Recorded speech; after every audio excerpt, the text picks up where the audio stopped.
तर बघूयात, गेली 20 वर्ष बेस्टमध्ये सत्ता असलेल्या शिवसेनेला आता मनसेची जोड मिळाली. The best employees cooperative credit सोसायटीची निवडणूक येत्या 18 ऑगस्टला होणार आहे. एकीकडे बेस्ट महाव्यवस्थापकांच्या बाबतीत गेल्या काही दिवसांमध्ये गोंधळ पाहायला मिळाल्यानंतर आता बेस्टच्या पतसंस्थेच्या बाबतीत राजकीय रस्सीखेच पाहायला मिळणार आहे. दी बेस्ट एम्प्लॉईज कोऑपरेटिव्ह क्रेडिट सोसायटीच्या निवडणुकीमध्ये ठाकरे गट आणि मनसे एकत्रित आल्यामुळे राजकीय वर्तुळाचं विशेष लक्ष लागलंय.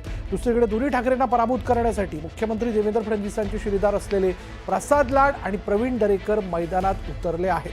डबघाईला आलेल्या बेस्ट कर्मचाऱ्यांची कमांड कोणाच्या हातात येणार हे बघणं महत्त्वाचं आहे. आगामी महापालिकेच्या निवडणुका लक्षात घेता आणि बेस्टचे भूखंडांचे आर्थिक गणित लक्षात घेता ही निवडणूक महत्त्वाची होणार आहे. माझी श्रमिक उत्कर्ष सभा, बेस्ट एम्प्लॉईज इलेक्ट्रिक युनियन या दोन संघटना चालतात. कामगार माझ्याशी निगडीत आहेत, जुडीत आहेत. त्यांचे अनेक प्रश्न मी सोडवले. 750 लोकांना मी परमनंट केलं. प्रमोशनचा प्रश्न सोडवला, रोटेशनचा प्रश्न सोडवला, डेपोचा प्रश्न सोडवला, अनेक प्रश्न सोडवले. त्यामुळे कोविड भत्त्याचा प्रश्न सोडवला आणि भविष्यात त्यांच्या घराचा देखील प्रश्न सोडवणार आहे. म्हणून या पतसंस्थेला मी एकत्र कर्मचाऱ्यांच्या संघटनाला घेऊन मी लढतोय. मी ठाकरे ब्रँड समोर मी स्वदेशी प्रसाद लाड म्हणून मी लढतोय. देणारे कोण आहेत आणि घेणारे कोण आहेत? देणारं प्रसाद लाड यांचं पॅनल आहे. कारण प्रसाद लाडला काही स्वार्थच साधायचा नाही ना. त्यांनी त्या ठिकाणी विजय कांबळेंची युनियन कशासाठी घेतली? ते काय रोजगाराचा धंदा म्हणून नाही, त्याचा धंदा पाणी व्यवस्थित चालू आहे. आपण भाऊ तिथल्या बेस्ट कामगारांना न्याय मिळावा म्हणून त्यांनी याच्यात इंटरेस्ट केले.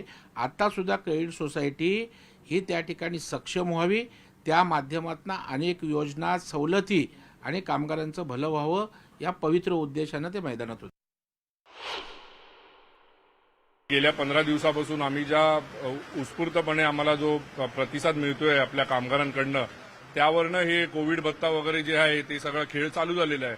त्या कोविड भत्त्यामध्ये पण 35% कोविड भत्ता सोसायटीमध्ये जे रजिस्टर लोक आहेत ते लोकांना दिलं जात आहे. पण त्या कोविड काळामध्ये जी लोकांनी काम केलेले आहे, जे रिटायर्ड झालेले आहेत, त्यांच्या अकाउंटमध्ये पैसे आलेले नाहीयेत. त्यावरनं कामगारांना पण कळून चुकलेलं आहे की हे काय चालू आहे.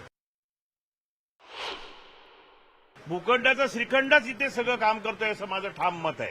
371 एकर जी जमीन आहे या बेस्टची, ही वास्तविक मागच्या 100 वर्षामध्ये कर्मचाऱ्यांनी आपल्या मेहनतीने उभी केलेली ही प्रचंड अशी हे आहे. पण तिच्याकडे सगळ्यांचं लक्ष आहे.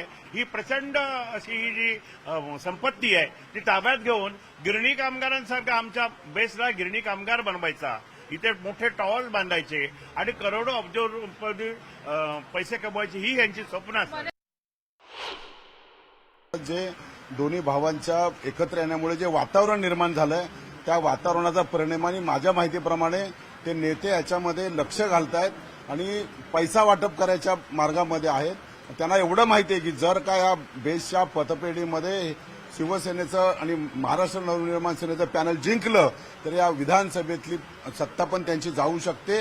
मुंबईमध्ये महानगरपालिकेमध्ये एक हाती सत्ता या आपल्या दोघा भावांची येऊ शकते. त्याच्यामुळे त्यांच्या पायाखालची जमीन सरकलेली आहे.